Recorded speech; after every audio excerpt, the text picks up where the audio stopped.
Hello hello, bienvenue sur ma chaîne Philomood. Merci de passer ici pour voir ce tuto make-up que vous avez été très nombreuses à me demander après ma dernière vidéo avec la team beauté majuscule, parce que j'y parlais notamment d'une poudre terracotta de chez Guerlain que j'utilise depuis des années maintenant. Alors non, vous n'êtes pas avec Olivia Newton-John, c'est pas du tout ça, c'est juste qu'hier je me suis lavé les cheveux et puis je me suis endormie et ce matin quand je me suis réveillée j'avais cette tête, enfin en moins bien quand même, hein, mais bon presque, les cheveux étaient presque comme ça. Donc mon ami GHD, vous savez, le super fer qui fait des boucles parfaites, il faudra d'ailleurs que je vous fasse un tuto avec ce fer à lisser. Voilà, j'ai fait quelques boucles de plus pour ressembler à quelque chose, on va dire, de potable. Voilà, et puis j'ai enfilé ce perfecto en cuir que j'ai acheté en solde à El Corte Inglés lorsque je suis allée au Portugal pour le Nouvel An. Voilà, on commence tout de suite. Vous allez voir ma tête non maquillée. Et oui, je suis comme tout le monde, je ne suis pas comme ça au réveil, hein, et même là, c'est juste du maquillage très léger. Donc, vous allez suivre tout le déroulé, et puis on se retrouve à la fin pour voir le résultat final, qui est celui-ci. Voilà, je suis prête pour me maquiller. Alors, vous avez vu, j'ai enrubanné mes cheveux pour ne pas avoir des petits cheveux qui gênent pour le maquillage. Juste avant de commencer à filmer, j'ai mis mon contour de l'œil, donc de chez L'Oréal, le Revitalift. Produit sûr, donc je l'utilise parce que je suis très contente du résultat, donc on ne change pas une équipe qui gagne. Idem pour la crème de jour, en fait je me la suis rachetée à nouveau. Voilà, donc c'est une crème huile de chez L'Oréal. Voilà, vous l'avez ici. Alors donc c'est une crème qui illumine et qui hydrate, mais vraiment parfaitement. Ça fait maintenant 2 ans que je l'utilise, et je reviens à chaque fois. Moi qui étais une grande fan de Clarins, j'ai trouvé en fait cette crème assez intéressante parce que donc elle a un peu d'huile dedans et donc elle hydrate parfaitement. L'odeur pour moi elle est top. Donc voilà, comme je vous disais, pourquoi changer une équipe qui gagne? Voilà, je teste d'autres produits sans aucun problème, mais voilà, je reviens tout le temps à ça, donc ça veut dire que c'est pas trop mal. Et même si certaines d'entre vous me disent Berk, dedans il y a des produits pas terribles, écoutez, il y en a dans la nourriture, il y en a partout. Que vous dire? Que vous dire? Pour l'instant, on n'a pas d'autre choix. Si, peut-être de mettre des produits bio, mais moi je suis pas encore réellement convaincue. Et puis j'en ai pas testé suffisamment pour me faire réellement une idée. Voilà. Une fois que ça c'est dit, c'est dit. On va commencer tout de suite le maquillage. Une fois que j'ai appliqué la crème et le contour de l'œil en hydratation, je vais de suite mettre un anti-cerne pour corriger un petit peu ces côtés. Alors moi j'ai pas beaucoup de cernes bleues, mais par contre j'ai la vallée des larmes qui est assez creusée, donc c'est un peu compliqué pour moi. Donc je vous dirai ce que j'utilise tout à la fin pour la journée, faire des petites corrections. Donc j'ai 2 anti-cernes dont je veux vous parler absolument. Celui-ci qui est encore un produit on va dire pas très cher et qui est vraiment mais super méga efficace. Donc c'est de Je Mets Maybelline et donc il a un embout mousse. Je dirais que c'est peut-être le seul inconvénient de ce produit. Il suffit de le tourner, la matière vient ici dans l'embout mousse. C'est ils appellent ça un effaceur pour les yeux. C'est un anti-cerne avec un soin dedans. Moi je le prends dans une teinte tout à fait basique qui est la beige nue. Je crois que c'est ça, j'arrive pas très bien à lire parce que c'est tout petit, donc c'est 20 beige nu. J'ai été opérée des yeux, donc je n'ai plus de lunettes. J'ai pas pu d'ailleurs faire le défi de Janie à cause de ça, ou alors je montrais mes lunettes que je ne mets plus. Donc soyons, revenons à l'essentiel. ceci donc est vraiment très bien. Je le mets quasiment tous les jours et j'alterne avec celui-ci. J'en ai essayé plein. Celui-ci c'est un Marc Jacobs que je vous avais montré il y a déjà quelques mois, qui est très efficace. L'embout, alors c'est comme un stylo, on pompe dessus et donc la matière sort ici et on l'applique avec ce bout donc métallisé, donc qui est froid et qui est pas mal du tout. J'aime beaucoup. C'est vrai que celui-ci avec l'embout en mousse, de temps en temps je le lave, mais le problème c'est que si on lave trop souvent l'embout en mousse, ben ça s'enlève, donc c'est un peu ballot. Par contre pour l'application, l'un comme l'autre, j'ai essayé plusieurs manières de le mettre et de l'estomper avec les doigts ou avec des pinceaux ou avec un beauty blender un petit peu plus petit. Comment vous dire, je reviens toujours au doigt. Je pense que c'est la meilleure solution pour moi de la mise en place de ces correcteurs et anti-cernes. Parce que avec le doigt, en fait, on ne met pas trop de matière proche des cils, et combien même s'il y en a, en fait, on fait en marche arrière, c'est-à-dire du coin externe vers le coin interne, ce qui fait que ça enlève la matière qu'il y a dans les ridules, vous voyez, en faisant tout simplement comme ça. Et puis surtout, on en met ici et dans le coin pour celles qui ont du cerne bleu. Voilà, donc l'un ou l'autre, moi c'est vraiment les deux produits que j'utilise. Par conséquent, aujourd'hui je vais utiliser celui-ci. Donc hop, je l'applique. L'embout mousse est déjà humide, hein, donc voilà. Je fais donc son application tout simplement avec le doigt. Pas trop, parce que maintenant je vais venir mettre un tout petit peu de fond de teint. Et un fond de teint tout à fait, on va dire, basique, mais néanmoins correct. Un L'Oréal qui s'appelle le Nutri-Lift Gold. J'ai pris la teinte 250. Voilà, c'est celui-ci. Il est assez facile au niveau application. Ils appellent ça un sérum de teint anti-âge. Alors, la première chose qu'il faut faire, comme on va dire 90% des fonds de teint, il faut le secouer.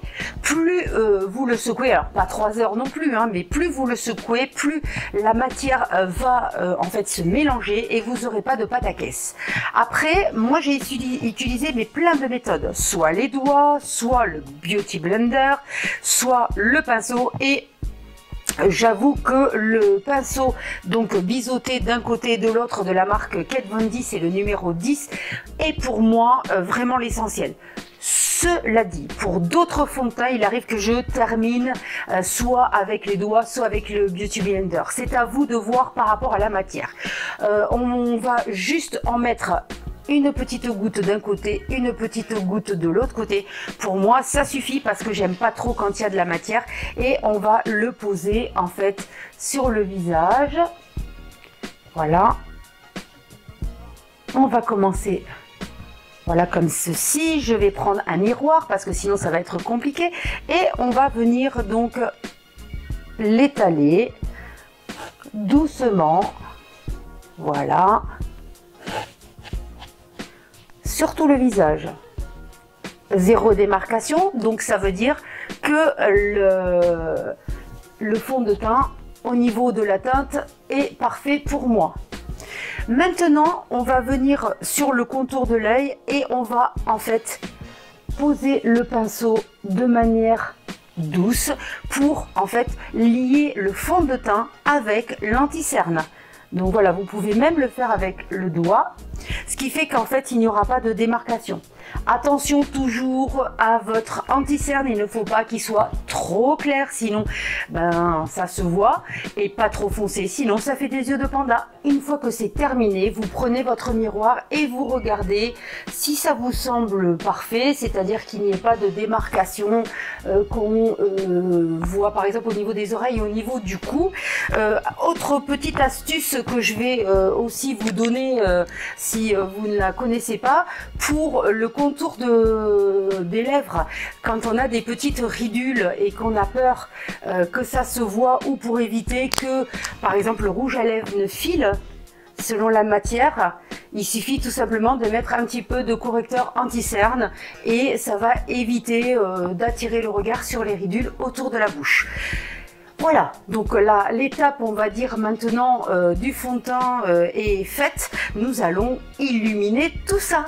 Avec quoi? Eh bien, avec le produit que je vous ai donc présenté, qui est la terracotta de Guerlain, que j'utilise moi donc depuis des années. Voilà, c'est la 04, la Sun Blonde, qui est donc terracotta light de chez Guerlain.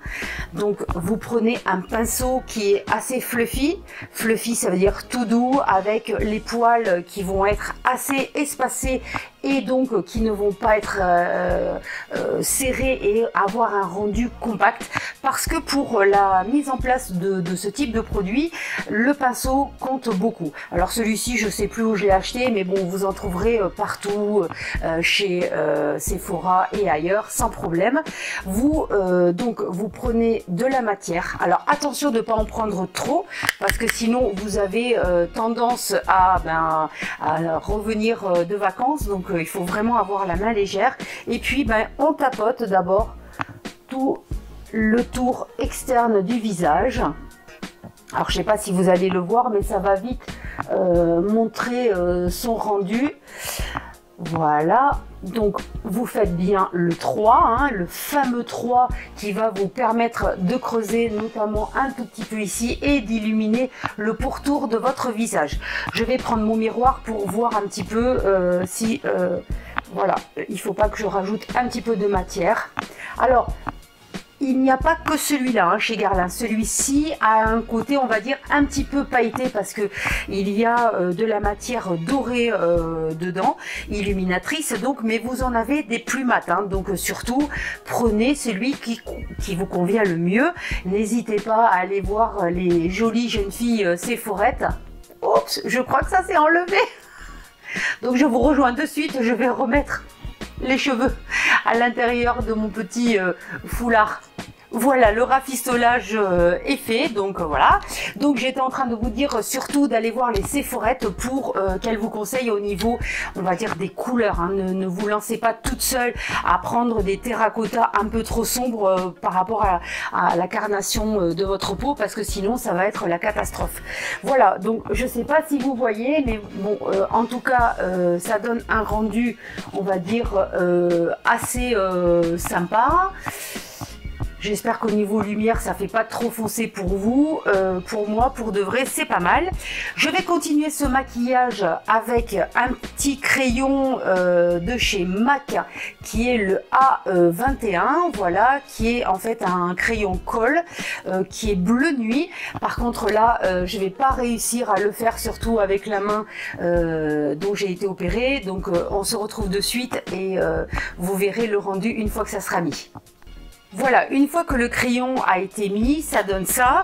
On pourrait éventuellement le laisser comme ça, mais on va dire que la tendance actuelle, c'est plutôt de l'estomper. Donc deux solutions, soit le doigt pour l'estomper, soit un tout petit pinceau tout simple que j'ai trouvé chez Sephora, voilà, et qui va me permettre de venir estomper tout doucement, voilà, la matière, pour ne pas, en fait, donner ce côté un peu, on va dire, très dur des années 80-90. Même si on aime beaucoup ça, nous les filles qui ont une cinquantaine d'années, voilà, il faut rester un petit peu dans la mouvance. Donc là, c'est pas mal du tout. Vous voyez, c'est un petit peu, on le voit, mais il est un petit peu estompé, donc c'est pas mal du tout aussi.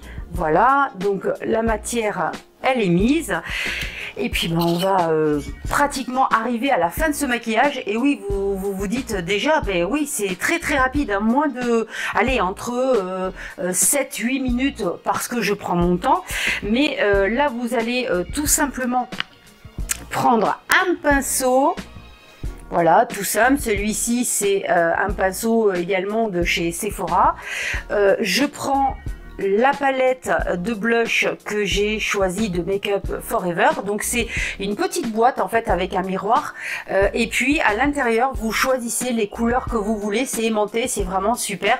Moi j'ai pris deux couleurs de blush et puis un doré illuminateur.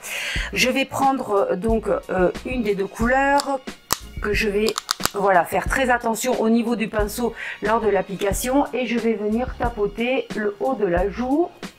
vous remarquerez que j'estompe pas de suite. Pourquoi? Parce que on a dit que c'était un tuto maquillage rapide, donc je vais me servir et en reprenant de la matière et je vais aller en poser, hop, tout simplement sur les paupières. Et ouais, quand j'ai pas le temps, c'est ce que je fais. Voilà, je fais ça, hop, je vérifie que c'est bien mis. Moi j'aime beaucoup parce que ça évite en fait de perdre du temps à estomper, travailler. Alors j'aime bien aussi mettre de l'ombre à paupières et de la travailler, mais il arrive parfois que j'ai pas le temps ou que je sois un petit peu à la bourre, donc j'utilise en fait ce principe là. Voilà, en ce qui concerne après, on va dire les joues, vous estompez votre donc blush par ajout sur voilà vos joues en faisant attention de ne pas en mettre trop. Vous pouvez également parcimonie rajouter un tout petit peu d'highlighter vers le haut de la pommette et vraiment parcimonie. Attention de ne pas en mettre si vous avez, on va dire, des ridules, voire des rides qui ont commencé vraiment à être présentes et à se creuser. Surtout n'en mettez pas, ça sert à rien. Si c'est pour faire, voilà, être à la mode, franchement, voilà, n'allez pas attirer l'attention sur des ridules ou des rides, tout simplement pour dire, ah, je mets, on va dire, de l'highlighter. C'est ça, enfin, moi, je trouve ça ridicule. Et surtout, pensez à bien estomper.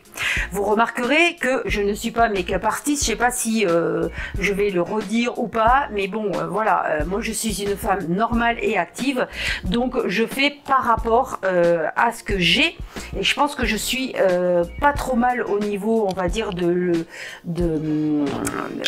l'utilisation des produits, parce que j'ai eu la chance de rencontrer dans ma vie des esthéticiennes qui m'ont toujours appris à me maquiller et à utiliser les matières, donc c'est vraiment une passion. On termine par tout simplement du mascara. Alors pensez à ne pas avoir, on va dire, la tête trop droite quand vous mettez du mascara. Vous allez me dire, mais pourquoi? Mais elle est folle. Mais non, pas du tout. Parce que plus vous mettrez la tête en arrière, ou plus vous aurez une position de la tête, on va dire, un peu penchée, ça vous évitera tout simplement de vous pourrir la paupière. Ça vous arrive forcément si vous mettez du mascara, vous vous mettez toujours de la matière des fois sur les paupières. Et c'est tout simplement parce que vous avez la tête droite, et donc de ce fait, en mettant le mascara, même si vous le mettez en zigzagant, pouf, ça part et la matière atterrit sur la paupière. Donc voilà, ça fait partie des petites choses. Donc soit la tête un peu penchée en avant, comme je suis en train de faire là, pour mettre la matière sur les cils, ou voilà, vous faites comme ça et pareil, voilà, vous déposez la matière. Alors pourquoi je ne zigzague pas? Alors en fait, tout simplement parce que cela dépend du type de mascara. Il y a des mascaras qui vont allonger et qui vont être, on va dire, dans l'obligation de zigzaguer lors de la pose pour, vous savez, obtenir en fait une bonne diffusion, on va dire, de la matière. Celui-ci, il n'y a pas réellement besoin, tout simplement à cause, on va dire, de la brosse. Bon, il y a aussi, je pense, mes cils, parce que j'ai pas des cils extrêmement longs, donc c'est peut-être aussi pour ça. Donc on finit par rajouter un petit peu de mascara sur les cils du bas, en sachant que c'est revenu à la mode, alors qu'il y a quelques années, il fallait surtout pas en mettre, et n'en mettre que sur les cils du haut. Voilà, donc on suit les tendances. Donc en ce qui concerne ce mascara, donc c'est un bourgeois, le volume Glamour Push Up Ultra Black. Voilà, j'aime beaucoup, ça fait déjà des années que j'utilise ce mascara. Ça ne veut pas dire que j'en ai pas d'autres qui sont merveilleux, mais je veux dire, celui-ci, c'est une valeur sûre, il coûte pas cher.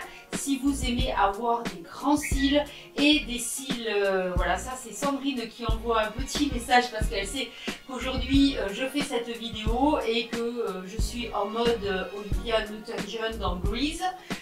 En plus, bon, j'ai quelques petites galères parce que je suis tombée en panne de batterie, le micro, voilà. Donc Sandrine, quand tu verras cette vidéo, tu sauras que tu m'as envoyé des messages. Je t'embrasse, merci pour ton soutien. Je finis enfin donc ce maquillage par donc le rouge à lèvres Kiko que nous avions essayé avec la team beauté majuscule. Donc c'est le Rosy Hibiscus. Il n'a pas besoin de crayon à lèvres, c'est un semi-mat. Il est parfait parce qu'il tient bien. Voilà, il est mis, il est vraiment super. C'est un petit contenant. La matière est vraiment agréable. Voilà, il est vraiment super sympa à mettre et ne file pas. Il ne file pas. Donc, je pense que c'est vraiment un des produits que vous pouvez utiliser sans problème. Voilà, petite dernière retouche avec le reste de matière qu'il y a sur le pinceau pour voilà, éviter de briller. Et puis, je vous parle de la touche éclat de chez Yves Saint Laurent. Alors moi j'ai, depuis que c'est sorti, toujours ce petit crayon dans mon sac.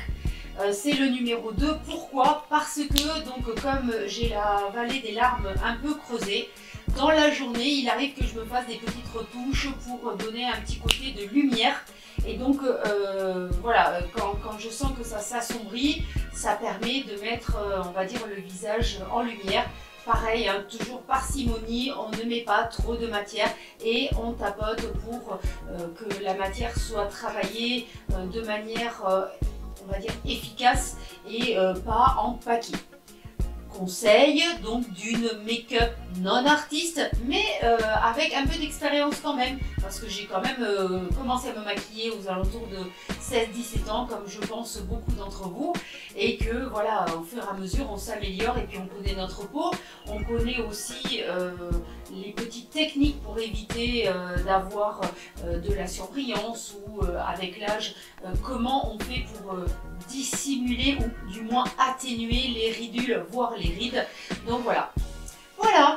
Alors je sais pas si vous voyez, mais bon, voilà ce que ça donne de plus près. Voilà. Alors surtout, encore une fois, si vous n'aimez pas les mascaras trop noirs et qui font des cils un peu épais comme ça, n'hésitez pas à vous tourner vers des mascaras qui sont beaucoup plus, on va dire, avec des matières beaucoup plus moins chargées et moins noires, voire des mascaras de couleur. Voilà. Voilà, j'espère que ça vous a plu. N'hésitez pas à me mettre en commentaire les questions que vous auriez éventuellement, des conseils, pourquoi pas, hein. Moi je ne suis pas, je veux dire, fermée aux critiques, aux conseils, etc. Donc allez-y, sans problème, n'hésitez pas, si ça vous a plu, à partager et puis à liker. Et puis, encore une fois, venez me retrouver sur Instagram. C'est un réseau social qui est gratuit, qui est super sympa, et puis j'y suis, on va dire, quotidiennement à vous mettre des photos et des petits films ou des photos dans la story. Donc je vous dis à très vite pour un nouveau tuto, pour une nouvelle vidéo sur cette chaîne Philomood. Je vous embrasse et je vous dis à 10 chats.